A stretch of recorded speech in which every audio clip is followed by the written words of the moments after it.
Welcome to this week's video tidbit.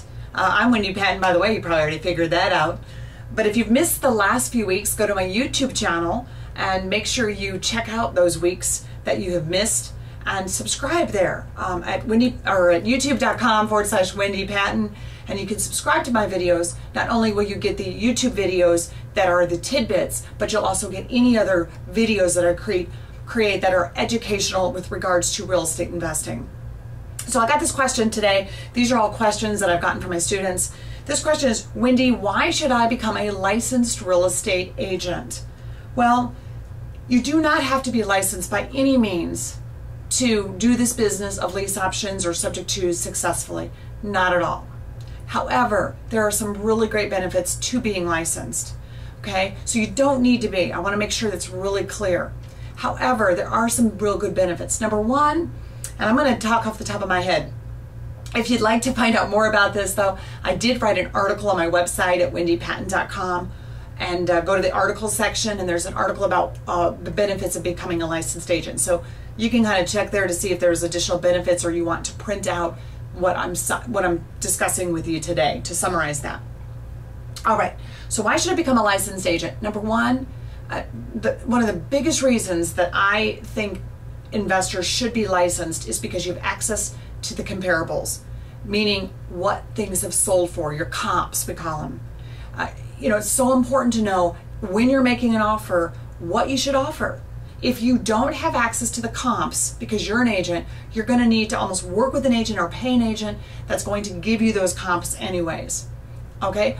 Two, you're going to be able to look at any property anytime. The other day, my daughter and I were driving along. We were out for an evening. We went to dinner, and we're looking at some properties. We pull up in front of this property. There's a sign out front. The lady's cell phone's on there. The real estate agent's cell phone's on there. Call her up. I give her my license number, and I'm in that house within 2 minutes. My daughter says, "I can't believe you can just do that." I said, "Well, honey, that's what being an agent gives me. The benefit to just go look at any property anytime that's listed by another agent." Now, if someone lived there and have to make an appointment, I may or may not be able to get in right that second. But that particular property was vacant, I can go in right away. So it gives you access to properties to go view them. Also, I get part of the commission on every single transaction. When I do a deal on a sandwich lease option, which I buy most of my sandwich lease options, not my cooperatives, but my sandwich lease options through real estate agents, I get part of the commission. It's free money to you.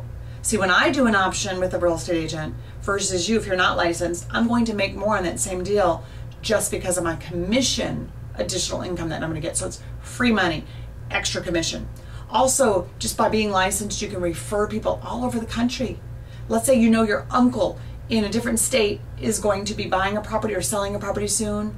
Refer him to an agent there. You get 25 to 30% of that commission that the agent's going to get just by giving him a referral. If you've got buyers or sellers that you either can't help at the moment, or you're not going to want to work with, or you don't want to do the listings, refer it to someone else and get a referral fee. I made over $8,000 last summer on referral fees from people that I referred out. I get buyers all the time that call my office, or I don't have a deal for them right at the moment. That buyer's hot.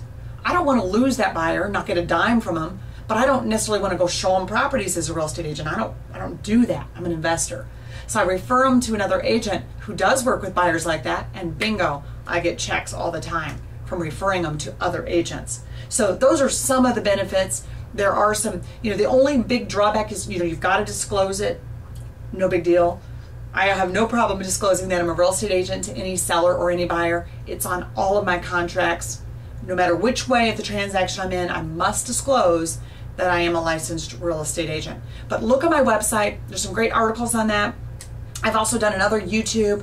I really recommend Keller Williams Realty. They're available in most parts of the country. They're very investor friendly. Gary Keller has endorsed all of my books. He founded Keller Williams Realty. So email me if you are interested in getting your license, you want to know more about it, or converting maybe to Keller Williams, you want to talk to a local office. Email me at wendy@wendypatton.com. Put in the subject line, becoming a real estate agent, and your phone number and what city you're living in, and if you've got your license or not, and I'll give you a ring and just see if I could help you out to know if that's the right direction for you or not. Now, again, you don't have to have your license to be successful, but it is a benefit.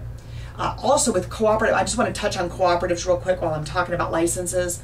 Be careful on the cooperative options, the way that you word things to sellers and buyers. If you say, I'm going to get a fee for doing this, it requires a license in all states that I'm aware of to receive a fee for putting together buyers and sellers. So I don't get a fee for putting them together. I actually sell my contract. I tie up a deal with the seller and I sell my contract to a buyer.